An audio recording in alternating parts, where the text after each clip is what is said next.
Siamo all'Osteria Coppi di Chioggia con Riccardo e Federico, ovvero Wendy, duo rivelazione della nuova stagione musicale, o così speriamo tutti in città. Siamo qui perché negli ultimi giorni i due ragazzi sono stati protagonisti di un'esperienza importante dal punto di vista artistico e professionale, ovvero quella della partecipazione X Factor. Ne avevamo dato conto, tutto pareva andare per il meglio, se non che poi ce lo racconteranno loro.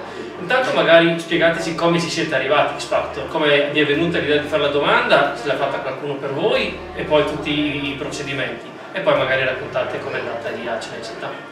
Ma guarda, ti dico, l'idea di X Factor è un'idea che ci è venuta a partire dall'opportunità, nel senso che noi siamo stati contattati da una scout del programma e ci ha detto guarda, se vi interessa, aveva visto i video che abbiamo pubblicato, era rimasta molto affascinata e ha detto guarda, secondo me voi potreste fare qualcosa con una clausola, cioè essere disponibili, flessibili anche per fare cover in italiano, perché sai che il format è un po' quello, ormai anche negli ultimi anni la lingua italiana viene privilegiata molto anche in X Factor, anche il cantautorato così, anche X Factor funziona ultimamente e quindi ci avevamo dato un po' questo vincolo qua. Se avete volontà di provare a fare qualcosa, voi potreste essere appetibili per il programma. E niente, noi abbiamo detto perché no, era anche un periodo in cui avevamo appena terminato il ciclo di uscite, delle nostre tre uscite dei video, esatto, che sono tutte un po' un ciclo appunto, cioè tutte un po' collegate. E quindi eravamo in un periodo, sai, il periodo di stallo in cui pensi ok, adesso cosa faccio? È capitata sta cosa qua e abbiamo detto perché no? Cioè alla fine noi abbiamo sempre dichiarato comunque di fare musica pop e questo è il nostro, secondo me, intento primario, per cui sai, prima di riflettere un'opportunità del genere ci pensi veramente. E quindi abbiamo detto ok, facciamolo, proviamo. Poi c'è stata la variabile pazza del lockdown che rischia anche di far saltare il programma, cioè nel senso c'è stato un lungo periodo in cui non abbiamo più saputo niente. Cioè... Quindi è una cosa che va avanti da mesi. Forse da gennaio.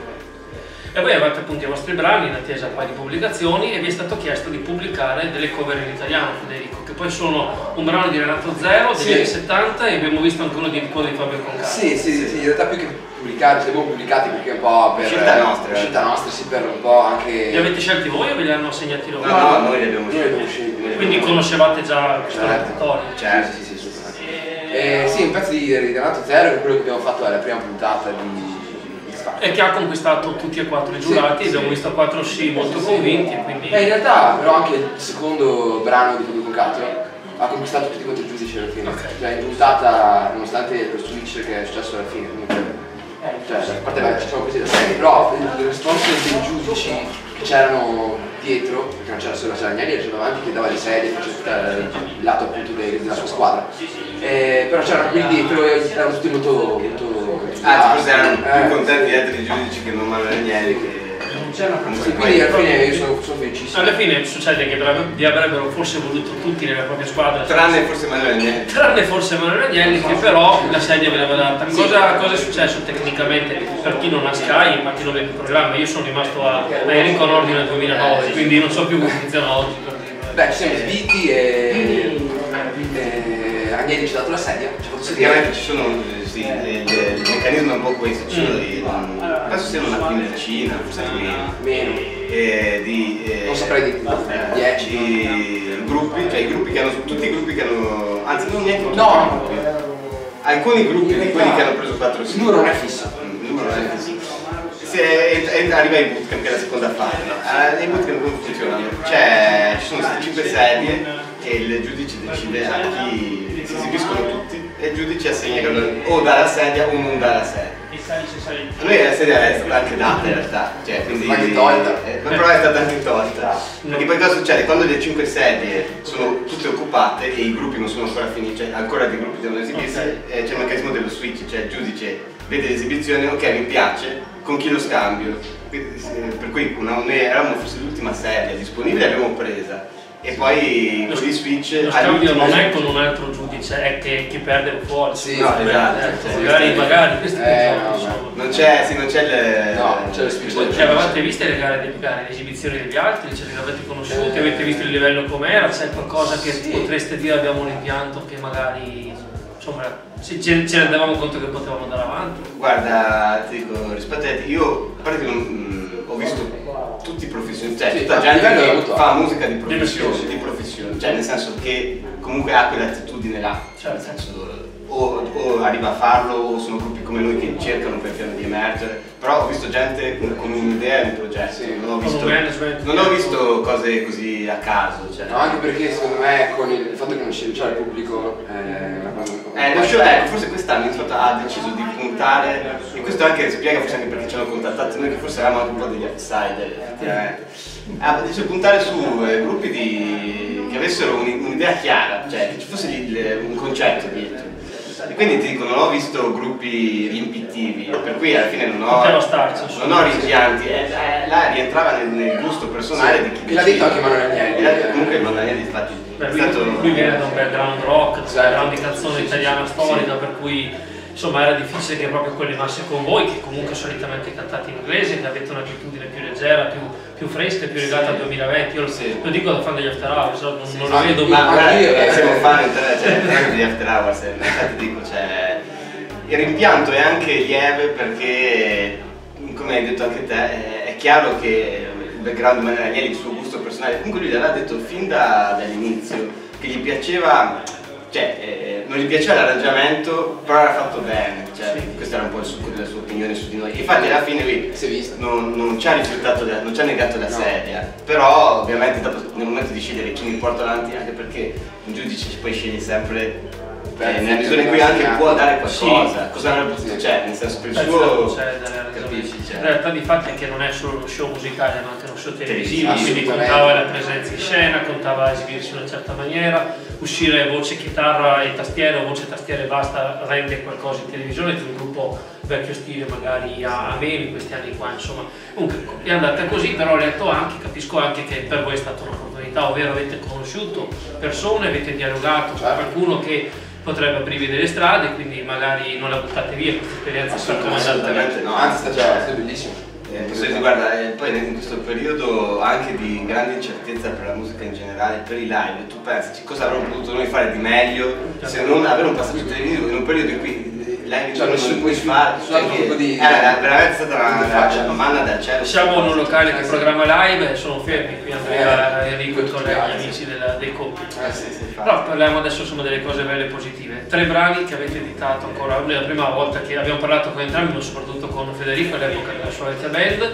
Entrambi avete esperienze insomma con gli UND, con materiali, con altri band, non solo Chioggiotte ma dell'area locale. Avete fatto già pubblicare 3 videoclip di ottime canzoni pop in inglese, girati da Cristiano Carugati nel territorio qui di Chioggia. Ci sono delle immagini molto esplicite, insomma, visto che adesso mi ha ricordato un po' il telefilm che è stato girato ultimamente a Chioggia da Luca Guadagnini. Alcune immagini di luoghi off, perché uno pensa sempre a Chioggia, le rive, la spiaggia. Sì, di quel film di Guadagnino ha dei luoghi, anche dei modi di riprese in cui magari sarebbe stato molto bello avere un vostro brano là dentro, perché secondo me c'entrava abbastanza con quel clima. No, si parla di una popolazione giovanile molto adatta secondo me anche a ascoltare musica come la vostra. Cosa succede adesso? Dopo quei 3 brani, cosa succede adesso? Beh, come visto abbiamo pubblicato le 2 cover che abbiamo fatto a X Factor e usciranno altre cose, di sicuro imminente, diciamo, ecco, un pezzo in a italiano. stretto giro, ecco, di cose proprio che usciranno da qui a breve. Possiamo dirti, c'è un singolo nuovo in italiano che rappresenterà secondo me. Ma ormai noi comunque premetto, ce la faremo solo in italiano. Ah, quindi ormai siete la notizia, se così possiamo dire che siete passati alla lingua. Ma per una questione ti dirò, né per X Factor, nel senso perché X Factor ci ha fatto provare questa strada qua, non è questo il motivo e neanche per un discorso di mercato, ma perché ci siamo accorti che siamo partiti così a spada tratta, l'inglese, perché l'inglese per il tipo di musica che facciamo, anche che facciamo con le 3 uscite che avevo fatto, era proprio calzava a pennello, ci permetteva anche di esprimere certi concetti in maniera più leggera. A volte la comprensibilità estrema dell'italiano ti responsabilizza di più e quindi era perfetto. In questo momento qua abbiamo anche poi provato, grazie a X Factor, grazie a tutto l'ultimo periodo, a scrivere in italiano, a cantare in italiano, a rapportarci con autori di musica in italiano. e quindi è stata proprio una scelta più completamente espressiva. Abbiamo capito che lo stesso concetto si può raccontare anche in italiano e non per questo perde di impatto e non va neanche a scapito della musica, no, non va assolutamente. Esatto. Voi scrivete, lavorate da soli, c'è qualcuno a parte Cristiano quei video che vi dà una mano, adesso che scrivete in italiano vi farete aiutare o comunque collaborerete con qualcuno, oppure qual è il processo creativo? Cioè come nasce quella linea? Produzione in realtà siamo io e... sì, in realtà è molto, neanche povero, però è molto essenziale il nostro flusso di lavoro, nel senso noi abbiamo un posto, una stanza in cui lavoriamo, ma veramente amatoriale, però che ha studiato è quasi un po' troppo. Che ha tutto quello che serve, abbiamo le nostre macchine, certo. E noi lì registriamo tutto, che tra l'altro è qui a Chioggia, registriamo tutto e mixiamo tutti i brani. Insieme anche a Vittorio, appunto. Tu hai citato Cristiano Drogati, un'altra persona che vorrei... Lui è quello che appare perché insomma fate certo, però un'altra persona molto importante che non è venuto fuori, non è stata mai abbastanza citata, è Luca Pagano, che è un nostro grandissimo amico e un fonico secondo me incredibile, comunque diplomato SAI, che ha comunque un curriculum pazzesco. Lui fa mixaggio, ma non si occupa di quello, in realtà lui è più ricercatore, fa musica sperimentale, fa ricerca audio. Ma per voi cosa fa? Per noi mixa i brani, lui è proprio uno che mixa secondo me in modo creativo e riesce a tradurre a livello audio, proprio in senso proprio tecnico, quello che noi abbiamo in testa, quindi penso che infatti è un rapporto che durerà ancora di sicuro, assolutamente, ed è un'altra persona del nostro team, diciamo. E quindi noi scriviamo i pezzi e arriviamo a finirli, dopodiché arriva in studio Luca Pagazzi, lavora nel nostro studio e mixiamo i brani e dopo di volta in volta abbiamo scelto persone diverse per i master, a seconda anche del sound che vogliamo raggiungere, del formato che vogliamo un po' dare al brano. E quindi questo è il nostro team. Quindi sostanzialmente, non dico buona la prima, però avete molto un'idea di immediatezza, di se buca, se convince noi può convincere anche il pubblico. Sì, noi lavoriamo con produttori esterni, noi lavoriamo con... è tutto autoprodotto. E anche se qualcosa ci portiamo avanti per troppo tempo, vuol dire che non sono funzionali. Non siamo tanto legati alle cose. Voi adesso procederete sempre con canzoni singole, l'idea di un album vecchio stile del 2020? Allora ti dico, la cosa più imminente che butteremo fuori sarà un singolo. Però ti dirò, ci piacerebbe anche sancire questo passaggio all'italiano con qualcosa di più di singoli così one shot. Più succoso. Non so se un album, magari un EP, magari qualcosa. 4 brani, dai. Vediamo, però... Quindi i Wendy ascoltati finora diventeranno un'altra cosa, almeno nell'impatto col pubblico. Sì, però secondo me cambierà tutto perché tutto resti com'è. Capisci? Cioè, nel senso cambiamo però per tradurre in maniera ancora più autentica lo stesso concetto. Non perderemo secondo me l'aria che si respira, secondo me verrà semplicemente tradotta in italiano, ma non perderà questo. Adesso magari anche col passaggio televisivo, col nome che sta girando, abbiamo visto naturalmente necessari, fondamentali network, molte storie Instagram, molti nuovi fan anche arrivati grazie a questi programmi, magari anche l'interesse di qualche discografico di vaglia che potrebbe dire io investo su questi ragazzi perché ci sanno fare. Sì, penso che sì, guarda, ti dico, noi abbiamo lavorato fino adesso con dischi sotterranei per queste uscite. Quello volevo sapere. Ecco, io posso dirti in maniera così speciale che comunque non lavoreremo ancora con, cioè le prossime uscite non saranno dischi sotterranei. Perché abbiamo deciso per una questione anche stilistica, per una questione di anche come si colloca il dischi sotterranei nel mercato. Noi secondo me siamo un progetto che ha uno spettro diverso secondo me a quello che ho occupato dai dischi sotterranei. Con cui tra l'altro sono ottimi rapporti. Sì, no, io ero rimasto lì, per quello la domanda era come vi regolate con loro e soprattutto come vi regolate con tutti i partner. Comunque non è anche lì non è stato X Factor comunque a interrompere questa cosa, ci siamo sentiti anche dopo X Factor, comunque abbiamo deciso semplicemente di comune accordo.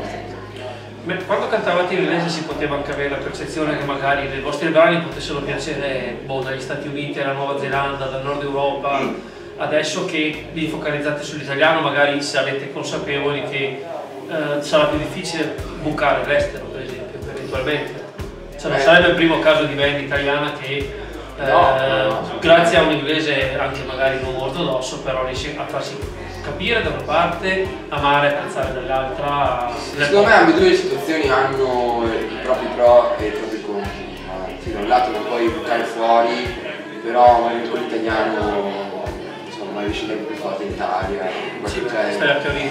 E poi sai cosa? Noi abbiamo anche fatto una valutazione anche sulle uscite, nel senso, secondo me per il potenziale che avevano i brani e tutto il pacchetto, non ha, cioè, è stata un'uscita molto fortunata secondo me questa triade, cioè alla fine ci ha lanciato e siamo comunque arrivati a essere controllati da uno scout di X Factor, avere comunque una visibilità e uscire sulle XL. Cioè è stato comunque secondo me una triade di successo, però nella nostra valutazione, e penso secondo me sarei d'accordo con te, non ha sfondato all'estero. Ci avrebbe voluto essere un management che lavorava, la mia opinione è che è difficile, poi questo, anche se valutato così in maniera oggettiva, magari dici ah cavolo, questa roba potrebbe funzionare all'estero. Se poi tu sei in Italia che organizza e non hai una grossa etichetta europea o comunque che ti possa lanciare anche all'estero, è difficile un'etichetta che fa indie in Italia che arrivare lì. Col passaparole ti dico per esperienza che abbiamo avuto con altri gruppi, sì, puoi fare qualcosa, ma è tutto casuale. Così come insomma nessuno si aspettava una mattina magari per voi di ricevere una chiamata. Sì, Spalto pure avete lavorato bene, lo dico da fan. No, comunque cioè, il passaggio all'italiano, ripeto, non è stato un discorso. Era già il programma assolutamente non preso per questione di ci mettiamo sul mercato in questa maniera. No, infatti. È stato preso perché ci siamo veramente resi conto che con l'italiano siamo per il nostro agio, abbiamo un po' voglia di esprimere è più diretto, è più diretto. Stiamo in attesa di sentire i brani che faremo ascoltare naturalmente ai nostri spettatori. Ultima cosa che vi chiedo è questa: si parlava di lockdown, di attività ferma, voi i vostri live li avete mai pensati? Io vi ho visto anni fa sulla spiaggia, mi pare che era Live Zero, c'erano alcuni brani di quelli poi usciti, ma se doveste lavorare oggi avete già un'idea di come uscire per esempio in un palco cittadino, non so? In realtà sì. Sì, penso che usciremo in due. Usciamo in due anche con un formato un po' più minimale, sì, un po' più minimale, sempre comunque il lato suonato, però anche un po' meno, cioè una volta eravamo più legati, portavamo più turnisti, sì. Eravamo molto più appunto, eravamo più fissati che dovevamo esserci i turnisti, no? Ci eravamo resi conto che anche i due perché avete entrambe esperienze da gruppi assolutamente, esatto, anche i due era anche la cosa più naturale, sì. Pensarla così all'inizio, però in realtà secondo me è come un duo che vuole fare la band, secondo me uno deve fare il duo, secondo me, cioè questo era un ibrido. Era molto anni 80 questa cosa, quando si vedeva nei festival bar o altro che andavano in due, spesso vocal e tastiera, rendevano così, immaginarlo con un gruppo era pesantito. Esatto, quindi questa è la nostra formula. È più facile girare, è più facile ottenere messaggi, anche se cosa, è sempre un rischio affidare a un'altra persona l'interpretazione di cose che hai scritto te. Suonare piuttosto te. Sì. Allora, noi non facciamo altro che dare ovviamente in bocca al lupo ai Wendy per la prossima uscita con i prossimi brani in italiano, essere ancora contenti con loro di essere apparsi X Factor eccetera. Daremo naturalmente conoscenza e visibilità ai prossimi video, ai prossimi brani che faranno, sperando tutti che la situazione non peggiori, in modo tale anche da vedervi suonare live esattamente come Riccardo e Federico hanno appena detto. In bocca al lupo ai Wendy. Grazie.